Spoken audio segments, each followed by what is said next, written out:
It's Wednesday, Adams. I see you're trying to distract yourself from your own banal thoughts. Let me help. Here's a recording thing made of my latest root canal.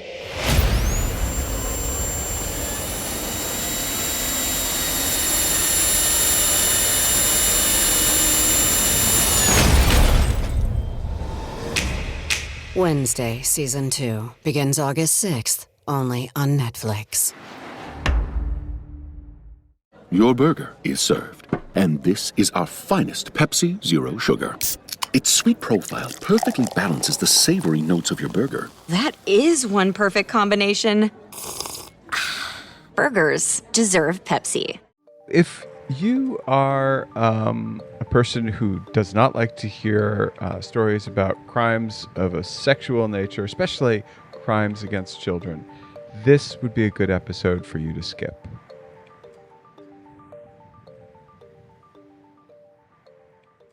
I really liked your article this week, Travis, about, well, like as in hated, your article about the GPS stuff. But, for everybody who didn't read it, what's going on? There's this really popular GPS vehicle tracker that apparently has almost no cybersecurity. It's like the ultimate wins list of security vulnerabilities in it. So what this means is that in roughly 1.5 million vehicles around the entire world right now, if a hacker wanted to, they could pretty much not just track a vehicle, but also stop it or take full control over it. That's distressing. It is. Yeah, and it's these GPS trackers are being used right now in Ukraine, so that's obviously a great target of opportunity for Russia. They pretty much just make any vehicle with them a sitting duck. So what would you put on the wins list, Travis? One of the biggest ones is having a hard-coded password.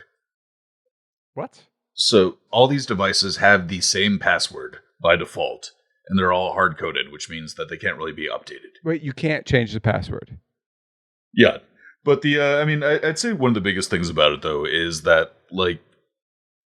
if I had an internet-connected toaster, I would be distressed by how bad the security is in this. And in this case, it's something that can actually control a car or a fleet of cars. Right. So you can't even change the password? That's crazy. So I'm gonna have some fun with Adam on this one. Yeah, pretty much. If you ever just want to keep track of him and then wait until he's, say, in some backwoods road. Can I turn off his car right before he meets Ned Beatty in the woods? Yeah, pretty much. Ha. No, Ned Beatty, he moved south. So okay, so you're safe. Good. Well, I'm glad to hear you're sort of safe, Adam. What are they doing? What are they doing to fix this GPS situation, Adam? They're doing absolutely nothing. Travis, is that true? Yep, 100%. What does nothing look like? Nothing is not responding to any notifications. That there was a cybersecurity firm that found all these vulnerabilities, and they tried contacting the manufacturer of these devices, and they are not picking up the phone. Ooh, kind of like me. Yeah, and so the federal government actually tried just being like, "Hey guys, can you please fix this?" And still absolutely nothing. Is it possible that they disappeared? No, I don't think it is possible that they disappeared. But it's an intriguing thought. Yeah, it's a major device manufacturer based in China that are simply just not taking any calls about the security holes. What can we do if they do nothing? Nothing. Disconnect the device. Your car? No, the GPS. But if you disconnect the GPS, you're going to not know where you're going. I don't think you can disconnect the GPS on your car. That's what the federal government is recommending right now, is that they say, if you have this device in your car, remove it immediately. Damn. Yeah.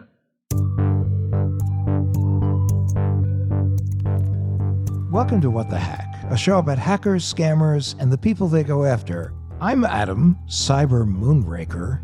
I'm Beau, Cyber Luddite. I'm Travis, Cyber Gold member.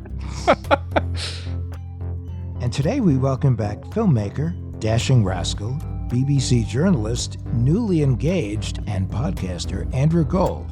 to hear about his deep dive into the depths of the dark web.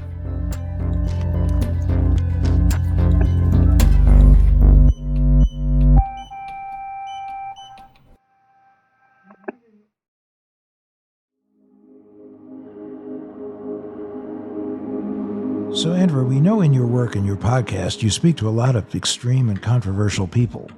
There's, the internet is a place where things we are embarrassed by in general happen more. And that can be silly or it can be incredibly dark. And you're no stranger to investigating things that are more serious and nefarious on online. Is that not right, Andrew? People don't like to say the word. I mean, can we say the word pedophile? The P word? Well, no, I don't think. Yeah, they're not a protected class. On YouTube, because you guys don't do the video, it's just the audio, but the YouTube, they don't like you saying it because it's one of those things that can get you demonetized. You won't get ads on your thing because you've said the P word. So people say the P word, other words like Epstein. Like you joke about Trump is fine, but Epstein, because there's so much conspiracy around it, YouTube tend to demonetize words like that. So you find yourself speaking in code all the time. Interesting.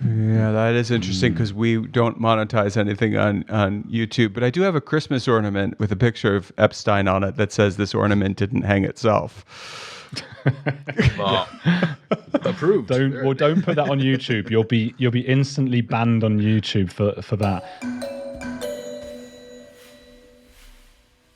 But pedophiles, as we say, or pedophiles, as you guys say. I was looking into that in Germany. Look, I got to Germany. Whenever I get to a new place, it's like, okay, what's the crazy thing here? I've done the UFOs and the exorcism. I've done abortion. I've done stuff in Colombia and all. And then Germany, what's the thing? And like, obviously, the first thing you think of is Nazis, and there's communists as well. And there's like these villages where they have Nazis and communists and all. And I've looked into that for a while, and then I came to learn that Germany had the world's only sort of therapy, state-sponsored, for pedophiles, where they never report them to authorities. If you report, for example, if a pedophile went to see a doctor or a psychologist or whatever it might be in the US, the doctor would have to report them or be, I think put in prison. I think you can go to prison for not reporting them. The same in Australia. Now, this is an active pedophile, or is this a person who has fantasies? That I'm not clear on. And even the doctors don't seem to be clear on that. They just know that if there's something that you think you should be worrying about. So it makes it very, very complicated. And in the UK, you wouldn't go to prison, the doctor, but you would be fired or struck off or whatever it might be. Right. So it sort of means these people, and as I think you're getting at, the ones who don't offend, the non-offenders, have nowhere to go. So Germany's point of view with that is, look, we've got these people. They're not going to just disappear. They exist. New ones of them are being made all the time, whether we lock them up or not. And there are a lot of them who would never offend, but might do if they're swayed by their own cognitive biases, that kind of thing. And if they're stigmatized and they're put in a corner somewhere, if they have no one to talk to who's a professional, then they will just go on online chat stuff, and that's not a good place for them because they'll speak to other people. And if they go down one of those rabbit holes on YouTube, they could find themselves. Yeah, I got algorithms could even bring them to where they're going. No, and then they get all worked up, and then they go out there and have to do what they do. But then I seem to feel like I've seen movies, at least. I know I haven't read about it, and I've certainly never met anyone, but I believe I've seen it in movies where, or maybe it's Law and Order, television show where a police procedural where there's a person who is a pedophile and desperately doesn't want to be one, and is suicidal because they can't stop, or they try to get themselves caught on purpose. So I mean, I can see why Germany might do that. In Sweden, it's against the law. It's against privacy laws to say where a sex offender lives. Whereas in the United States, you have the right to know where a sex offender lives. Well, not only that, but if you sign up for a lot of credit and identity monitoring programs, one of the features of the programs is you get notified when a sex offender or a pedophile moves into your neighborhood.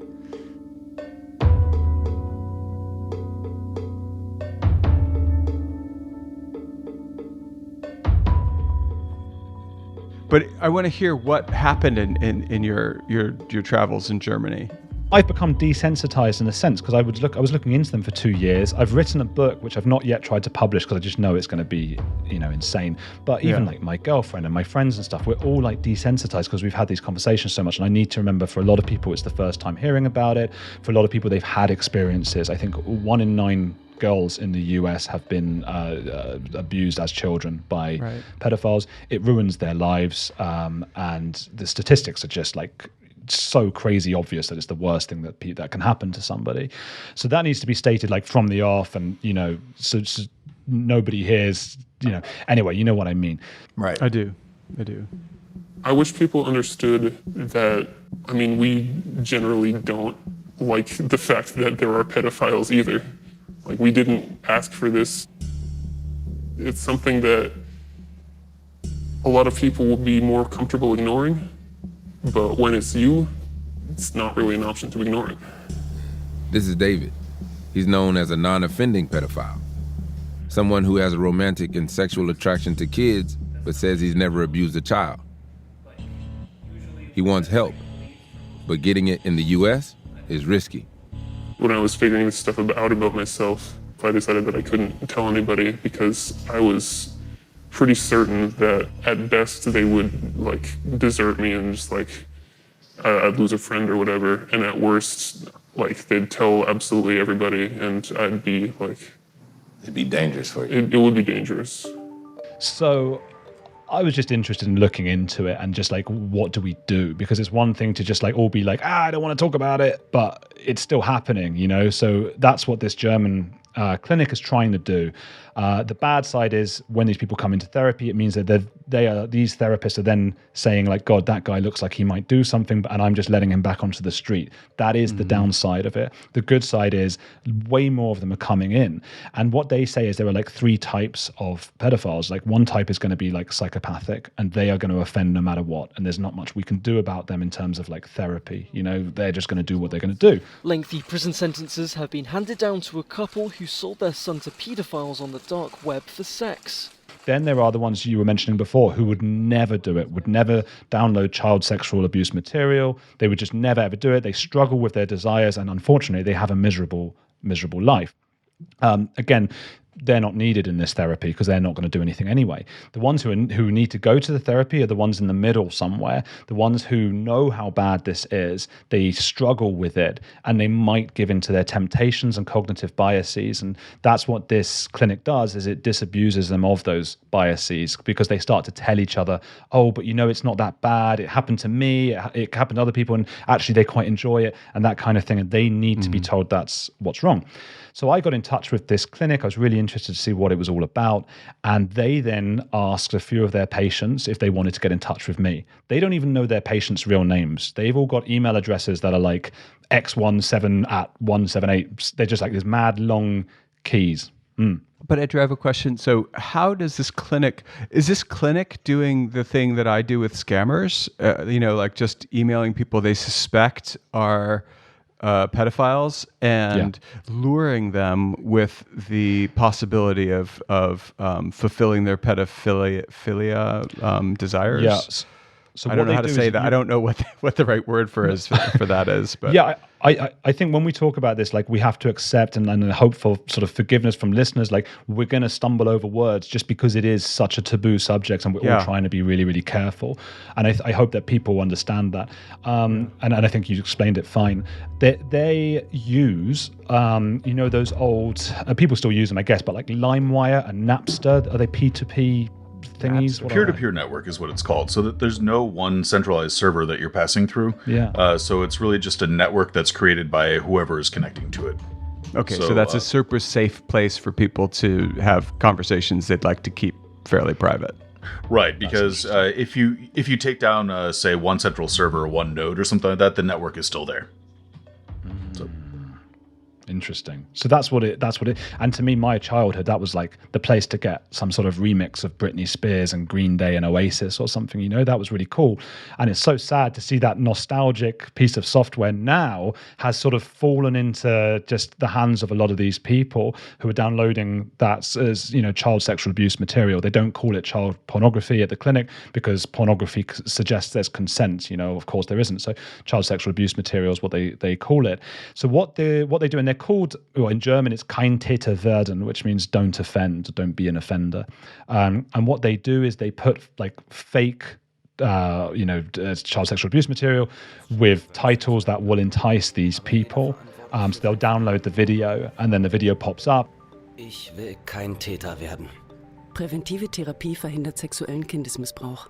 www.keintäterwerden.de.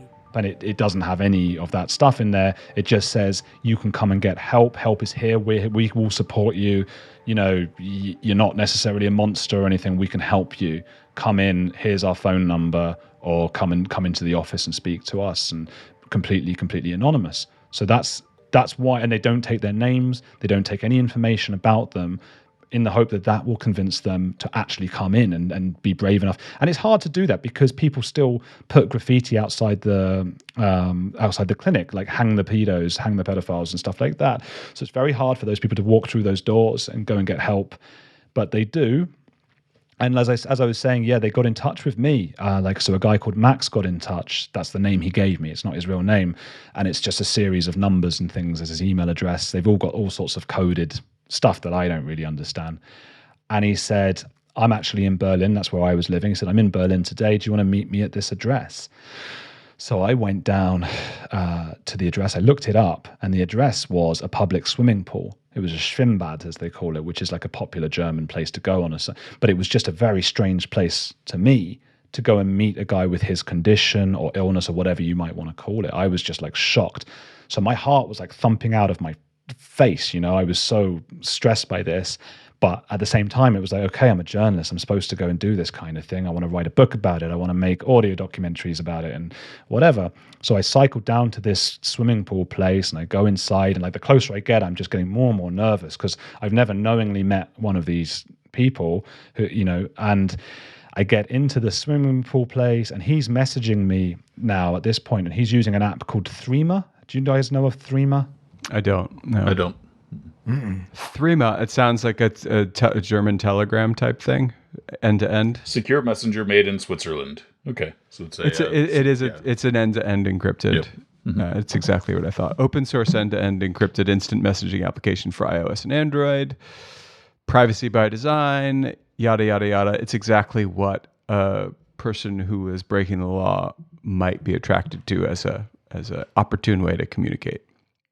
There you go. I had to download Threema, and over the years, I was communicating with a lot of these people for like 2 years. It's a weird thing to have in your phone, an app where, you know, even when I didn't use it for months at a time, whenever I used my phone, I saw it there in the corner, and it's like a world where if I click it, it's a whole list of these sort of dark, mysterious people who most of whom have never offended, but still it's a very dark, scary place for me. Right. And so this particular guy, Max, and it was my first time with any of these people, I was messaging on Threema, which one is you, which one, you know, and I saw him and he's wearing like Speedos and like he looked like the stereotype. He was a bit overweight, so his stomach hung over his Speedos a bit, and he had a long t-shirt on, and he was wearing a baseball hat or whatever. And he was there with a little girl who was like 12 years old. So I was just like, what on earth is going on? So my first instinct was to just like do that journalism thing. Well, my first instinct was like run, but the second one was like, okay, I'm going to just play it naive a little bit here because I don't know his name. And anything that he does, I'm never going to be able to see this guy again. I need to like make sure of things and earn his trust. So I sat with him and talked, and then I said like, so who's that girl? Because the girl had gone off to swim. And he's like, oh, I'm babysitting. And I was like, right, okay. Like, you know, that's mad that he's babysitting. And then 2 other girls came over. Hi, Uncle Max, can we have some sweets or whatever? And it's candy, and, you know, and he got them some candy. And I was like, who are they? And he's like, I'm also babysitting them. And it emerged there were 2 different mothers who were allowing their children to be babysat by him. He said that they knew about his condition and trusted him. And I went and met one of the mothers, and it all checked out. And she just said, look, I believe him, and he's had a hard time in his life. She was like super left wing, and she had this feeling that these people were being, stigmatized, and it wasn't fair. And I was like, look, that's fine for you to have those views and everything, but you're testing it out on your children. It's not being tested out on you. It's your children who are going to have to take that. And when they're older, they're going to have to look back and know that Uncle Max, who was taking them to the swimming pool all the time while they were getting changed and stuff, was a pedophile. Well, was a pedophile or was a would-be pedophile or an almost pedophile? So he's a pedophile, and what they and those who offend are known as pedocriminals or pedocriminals. So he was not a pedocriminal. He was a... Yeah. Got you. He said that when he was 16, something almost sort of happened, or when he was 17, that he was very vague about it. So I believe, and that's often the case, a lot of these guys, something happens when they're coming to terms with their sexuality when they're 17 or 18, or their illness when they're 17 or 18, and then they learn to be, show more constraint. But it's, but he would probably call himself not a pedocriminal. It's a whole mess.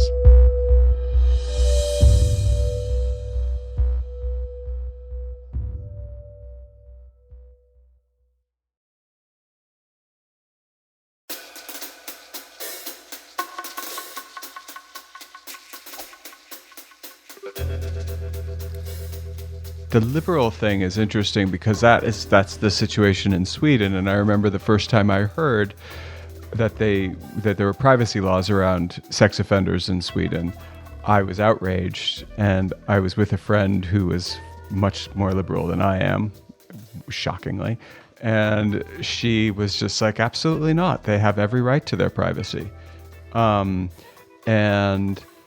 it was a really intense, flinty position she took because it included the possibility that she could be affected. Yeah. Not good. Yeah. Well, or good. If you really believe that privacy is privacy, then I suppose it is good, but I don't believe in absolutes myself. I believe in a slightly more wiggly reality than that. I think one thing that comes up, just going back to the peer-to-peer networks, is it's a similar argument that I've heard on dark web monitoring, which is in order to be able to get that information, in order to be able to get information to potentially help people, you need to be interacting on these forums where crime is necessarily happening. Yeah, well, that's what it is. And I was on these message boards. I never ever saw anything that I wasn't supposed to see. And I was always very clear with these people that I was a journalist coming in. And that caused a lot of friction sometimes because these people feel very sorry for themselves. The message boards I'm talking about were for non-offenders. So they start, there's like a thing you have to sign saying like, I will never share, explicit material. I won't encourage others to do so. And they are there to help each other. And they basically tell each other how lonely they are. And then they argue sometimes about, what should be allowed and what shouldn't, and the morality and things like that. And it can get a bit gross, I suppose. But I was on there, and I guess they would see me sometimes as like, oh, look at this normie, who's able to have a nice life with his girlfriend and able to have all this nice stuff. So there was a little bit of friction there. And I made a mistake at one point because there was there was a kid who went missing called Madeleine McCann in the UK. It was this huge story because she was a particularly sweet girl. I remember it too. And a very sweet girl, but also because she had white upper middle class parents who were professionals. They were like doctors and stuff. So it was this real feeling of like, it could happen to anyone. And it became a huge, huge story. Some people said it was the parents. And I think that's conspiracy. And it's obviously horrible for them to have to hear that. But it was a huge thing. And only recently, about a year or two ago, they feel like they might have gotten the perpetrator who would have, unfortunately taken her and killed her. And this is a guy called, I think it was Christian Bruckner, who is German and in prison, serving time for other such crimes. So I, being the sort of selfish journalist I am, I thought, oh, I'm in Germany now and I have this connection to all these people and everybody's saying it's this guy at the moment. I've got an in here and I can break a big story. So I went back to my message board, which at the time I hadn't been in for months. And I just said like, hi guys, just like a really quick message. Hi guys, it's me again. I was just wondering, do any of you guys know the pedophile Christian Bruckner, the pedophile who took this took this little girl away. And I left that message board for a few days. I sort of forgot about it. I went about my business or whatever, came back, oh yeah, that message board, clicked on it, loads of messages from all of them, like going crazy at me.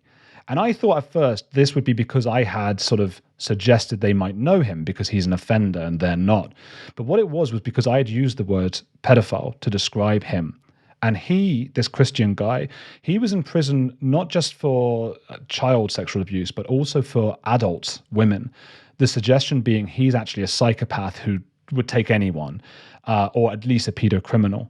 But to call him a pedophile was really offensive to all. So they felt like a protected class in Germany. That's super interesting. I wanted to, what's also interesting is that this clinic's using essentially a scam to get the patients to do, something that's good for them. And, anyone can get scammed. And I think many of us, like me, I'm like willing to be scammed. Like, please do it. Let me see what you got.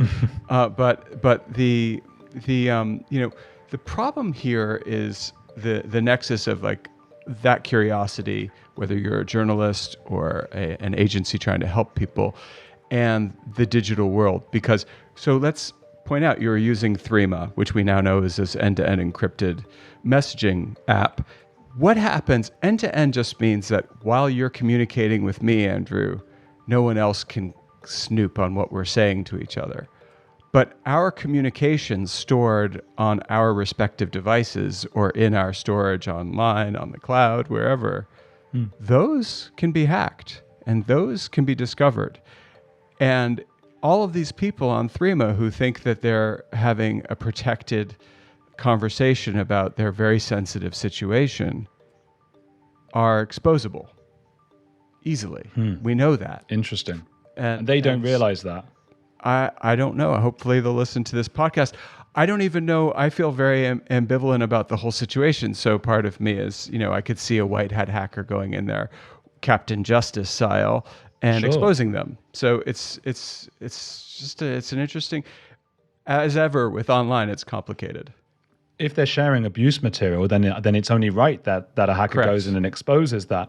If they're not, then I personally don't think that would be a good idea to do, because they're talking to help each other, not to offend. And then if a guy came in and exposed that, my concern as a journalist was always, what if I'm having one of these conversations and one of these guys is horrible or drunk or whatever and sends me something like that? Then it's on my phone, right? And then I'm worried, do I delete it? And it never happened. And they were very respectful with me and they were very careful. They knew that they're used to thinking of themselves as monsters. They're talking to a journalist. It's very rare they do that. They don't want me looking at them as monsters. So they tried to give as normal as possible of, we're just these people, we don't do these things. So there was no one like that. But it could have happened.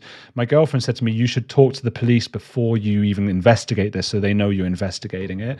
But I just thought, if I'm not doing anything wrong, I suppose if they had sent something like that, maybe I would immediately call the police and then be like, look, I've just been sent this, I'm reporting it, so I don't know. Well, I got to tell you, this has been fascinating, and really appreciate you coming on our show. I also appreciate the fact that you allowed me to come on your show. That was great. We had a lot of fun, and we did a little scaring is caring, but the things you've done, amazing things, and please keep doing what you're doing. Oh, thank you. Because we need voices like yours out there, and we need British accents like yours out there as well. So I figure that, you are the James Bond of documentaries. Get out of here. And thank you. Thank you from all of us.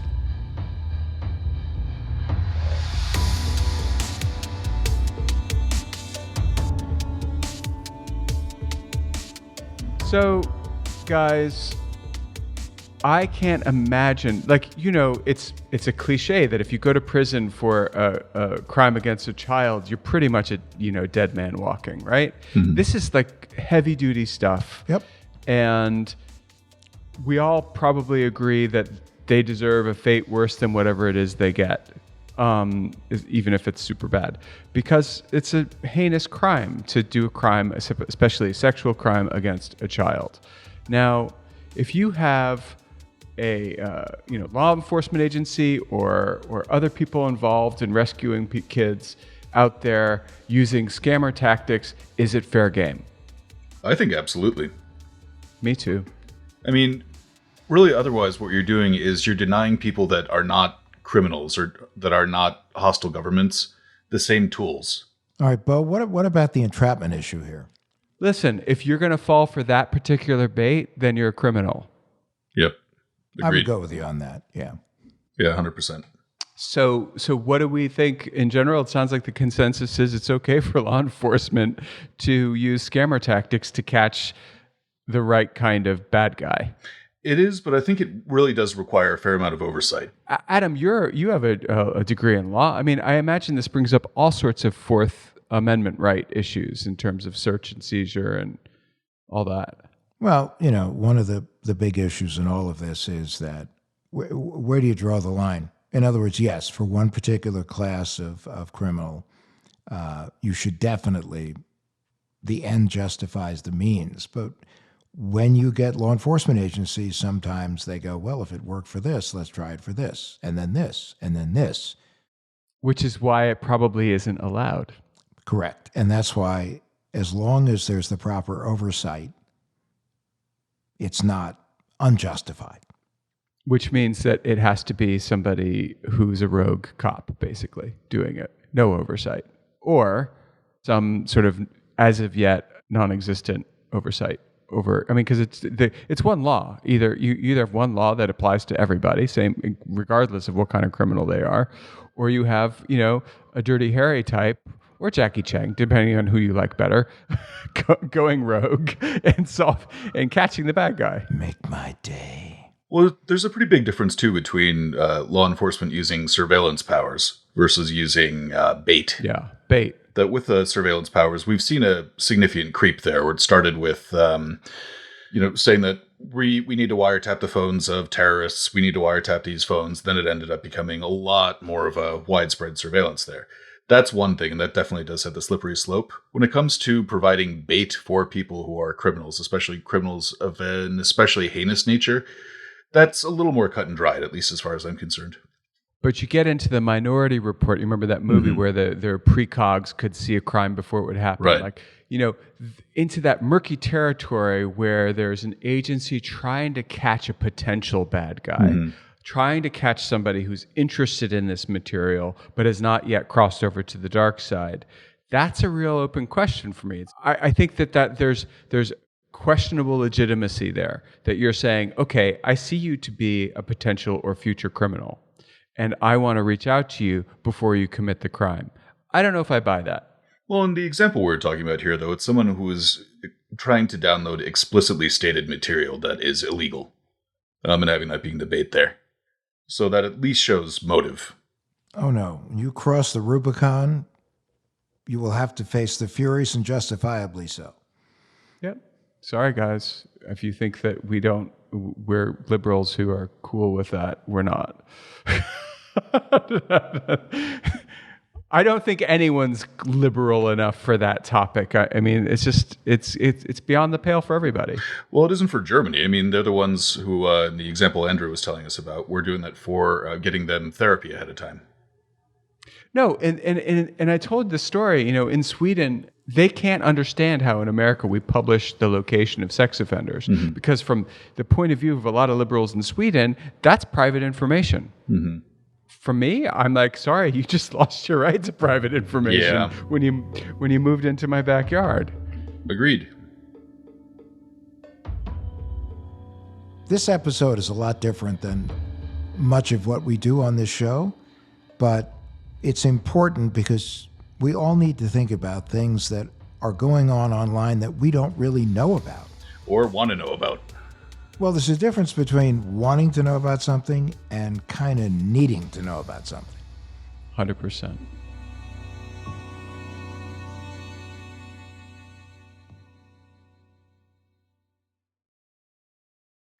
So now it's time for the Tinfoil Swan, our paranoid takeaway that'll help keep you safe online.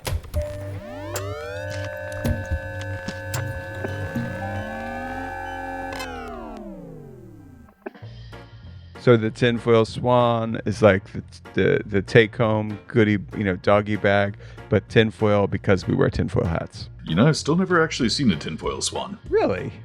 Yeah. It's kind of weird. This week's tinfoil swan is one we'll all be familiar with. Adam, you ever say like, boy, we really need a new grill, and then the next thing you know on your phone, all you see is ads for new grills? Does that ever happen to you? Well, actually, when I say we really need a new grill, the coolest thing is somebody twinkles their nose and all of a sudden a new grill appears. Well, we don't all have personal assistants, but Travis, have you ever met anyone who's quite sure their phone is listening to them? Oh, yeah, and they're right.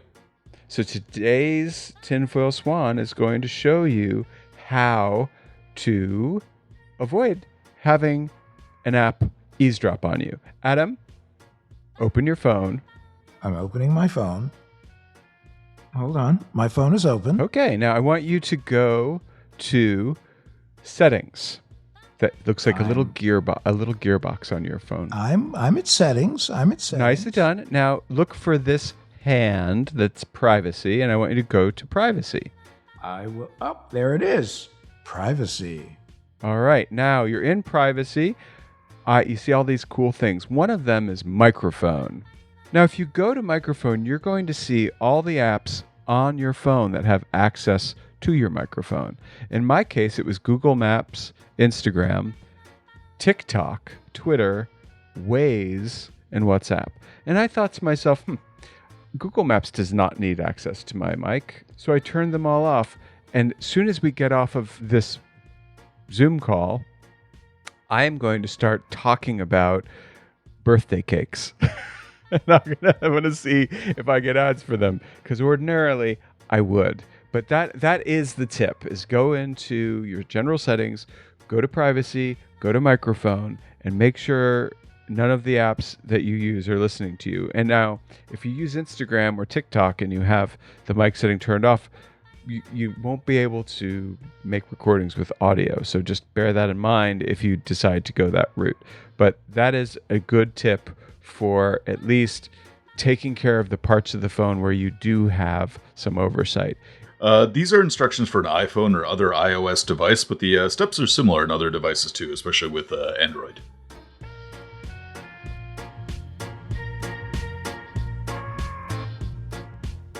Well, if you like the show, I hope you'll consider sending me a pair of camouflage Crocs. Why? I like them.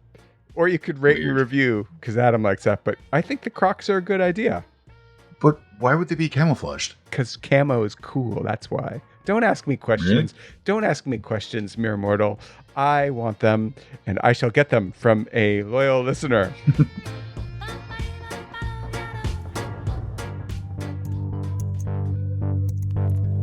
What the Hack with Adam Levin is a production of Loud Tree Media.